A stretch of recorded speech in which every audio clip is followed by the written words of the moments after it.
Hi, this is my demonstration for how to make a padlock. And here are all the shapes that go into making it.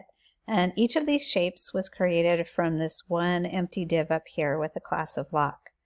And so to begin with, I created this little section here. And I first added a width and a height. And I added border radius of 20 pixels. And that means that there's a little circle here with a radius of 20 pixels. And anything outside of that on the corner is just going to be clipped off. And then I added a border, and the border is 50 pixels all the way around. But as you can see on the sides, it's a little wider. And that's because I overrode it with the border right width and border left width properties and made it wider to create this shape. And I also used border box for the box sizing because I didn't want the border to increase the size of the shape that I was creating. And I put a position relative on it because I intended to use position absolute on the other shapes so that I could push them into position. So I also used border box on this one. I created an empty content and with position absolute. And then this particular one, the before one, is this shape right here.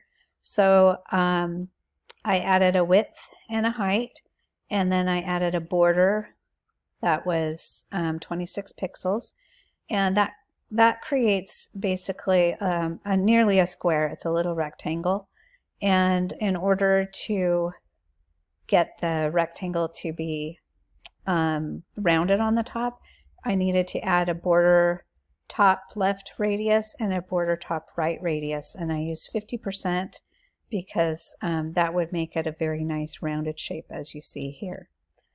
And then I positioned it, and so I'll show you what that looks like. So that's where it gets positioned, and then the color, change the color so you can see what that'll look like.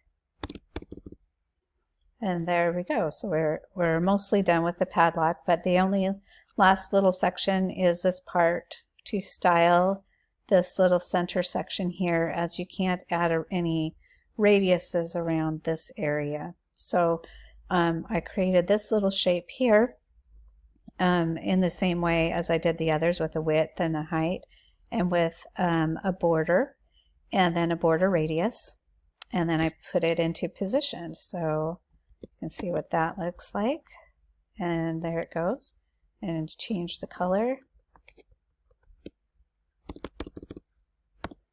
and there you go.